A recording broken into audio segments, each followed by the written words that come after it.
దత్తుమ్మలా ఉన్నారే ఇద్దరు.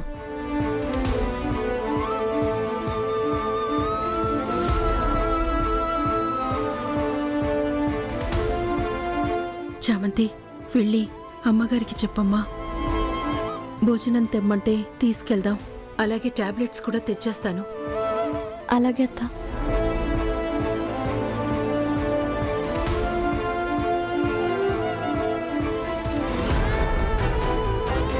అమ్మగారు, ఏంటి? 12 దాటిపోయింది. 1 గంటలోపు అయ్యగారు భోంచేసి టాబ్లెట్స్ వేసుకోవాలి కదా. ఇంకా 1 గంటే కదా అయ్యింది. ఇంపార్టెంట్ మీటింగ్ జరుగుతూ ఉంటే వచ్చి డిస్టర్బ్ చేస్తున్నావు. ఈలోపు అయిపోతుందిలే. వచ్చి భోజనం చేసి టాబ్లెట్స్ వేసుకుంటారు. ఆ చంద్రికకి చెప్పు, మేము బయటకు వచ్చే వరకు మీరు లోపలికి రాకండి. వెళ్ళండి.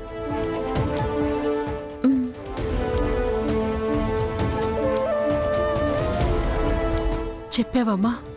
ఏమన్నారు? వాళ్ళు బయటకు వచ్చే వరకు మనల్ని లోపలికి రావద్దని చెప్పారత్తా. 12:30 దాటిపోయిందమ్మా. 1 గంట లోపు అయిపోతుంది అంటున్నారు. చెప్పారు కదత్తా, చూద్దాంలే. ఏం చూడటమో ఏమో. ఆ రమాదేవికి ఆయన పరిస్థితి తెలిసి కూడా పట్టించుకోదు. నన్ను కంగారు పెడుతుంది. ఎందుకు అంట ఇంత సోది చెప్పిందే ఎక్కువ అని పంపించక వాళ్ళు అడగడం, ఈయన చెప్పడం. టైం వేస్ట్ కాకపోతే ఇంకేంటి?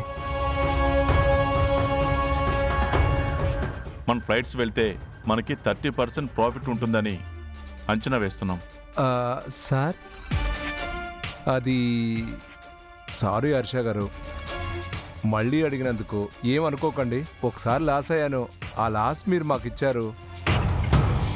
ఇంకొకసారి నష్టం రాకూడదని కొంచెం డీటెయిల్డ్గా అడుగుతున్నాం.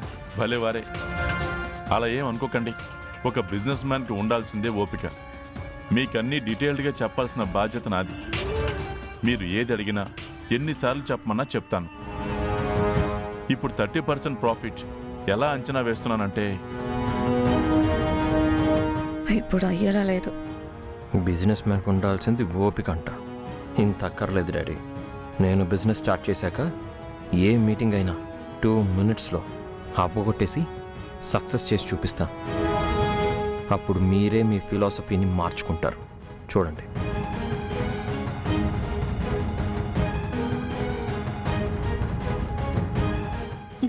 చామంతి, 1 గంట కావటానికి ఇంకా 10 నిమిషాలే ఉందమ్మా. ఇప్పుడు బాబుగారు భోజనం చేయటం మొదలు పెడితేనే కదా ఆ టైంకి మందులు వేసుకోగలరు. అవునత్తా, అమ్మగారు రావద్దన్నారే. ఏదైతే అదైందత్తా, ఇంకోసారి వెళ్ళి అడుగుతాను. వద్దమ్మా, ఇంకడిగేదేం లేదు చామంతి. నువ్వు వెళ్ళినా నిన్ను పంపించడమే చేస్తారు. భోజనం టాబ్లెట్స్ తీసుకొని అక్కడికే వెళ్దాం. అత్తా, ఇక ఆగేది లేదమ్మా, పద.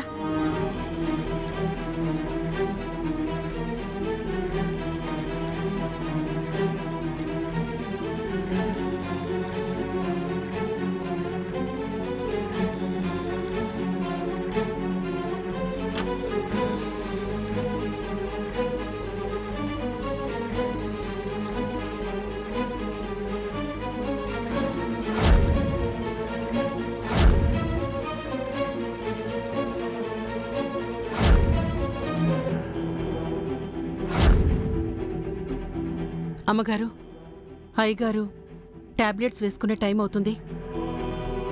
ఇప్పుడు అయ్యగారు భోంచేయాలి. ఏయ్, ఇది ఎంత ఇంపార్టెంట్ మీటింగో తెలుసా? ఎన్నిసార్లు చెప్పాలి? అసలు లోపలికి రావద్దంటే వస్తున్నారు. సార్, ఏమీ అనుకోకండి. అయ్యగారికి మొన్ననే బీపీ బాగా పెరిగి చాలా ఇబ్బంది పడ్డారు. అందుకే టైంకి మా అయ్యగారు మాత్రలు వేసుకోవాలి. చంద్రిక, నిన్ను. మేడం, మాకేం ఇబ్బంది లేదు. ఇందులో తప్పేముంది? ఎలాగూ లంచ్ టైం అయింది. హర్షవర్ధన్ గారు, మీరు భోంచేయండి. సార్ కూడా చెప్పారు కదమ్మగారు.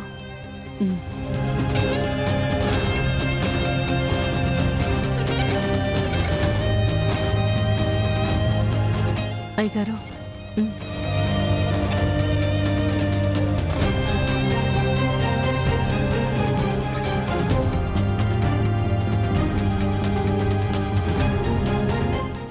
కన్నా ఎక్కువగా నా గురించి నేనే ఆలోచించను చంద్రిక.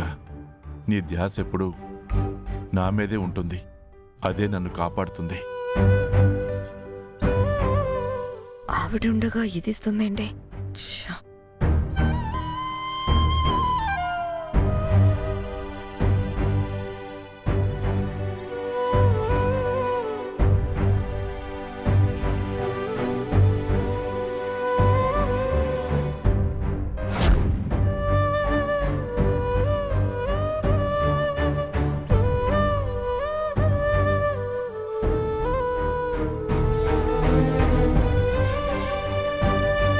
అయ్యగారు,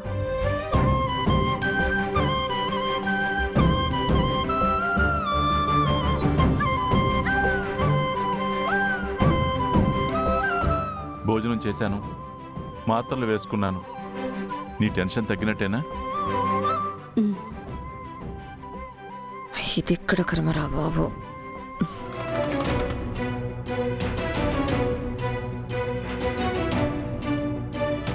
ఈ రమాదేవికి చంద్రికకి మధ్య ఏదో ఉంది, అది కనిపెట్టాలి. సార్, మీ సర్వెంట్స్ కదా? అవునండి. జనరల్గా సర్వెంట్స్ వాళ్ళ పనికి జీతాలు తీసుకుని వెళ్ళిపోతారు. ఇలా విధేయతగా ఉండేవాళ్ళు ఎంతమంది ఉంటారు?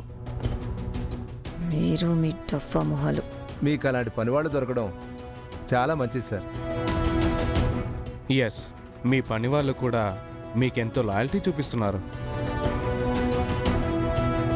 ఈ లాయల్టీ జీతం ఇస్తే వచ్చేది కాదు గోపీనాథ్ గారు. మన పట్ల ఎంతో అభిమానం ఉంటే గానీ రాదు. అది కొంతమందికి అర్థం కాదు.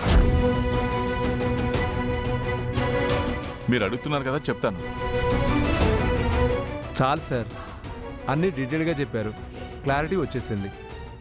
ఇంకేం డౌట్స్ లేవు కదా? ఇంకేం లేవు సార్. అరుణ్ గారు, రూట్ మ్యాప్ మీ నాన్నగారు అద్భుతంగా ఎక్స్ప్లెయిన్ చేశారు. మీరు ఇంకా కాస్త కేర్ఫుల్గా ఉండండి సార్. సార్, వెళ్ళొస్తాను సార్. మంచిది. అందరూ నాకు చెప్పేవాళ్లే. విజయదశమి తర్వాత చూపిస్తా నా విజయం.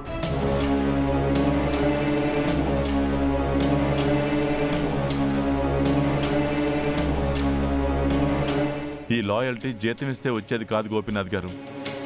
మన పట్ల ఎంతో అభిమానం ఉంటే గానీ రాదు. అది కొంతమందికి అర్థం కాదు. అత్తయ్య, చెప్పు.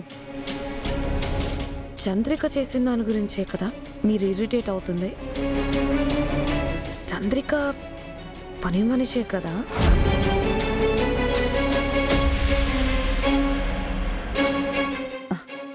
ఏంటా అడగడం రోజా? పని మనిషే. మరి ఆ పని మనిషిని నేను ఇంటికి వచ్చిన దగ్గర నుంచి చూస్తున్నాను.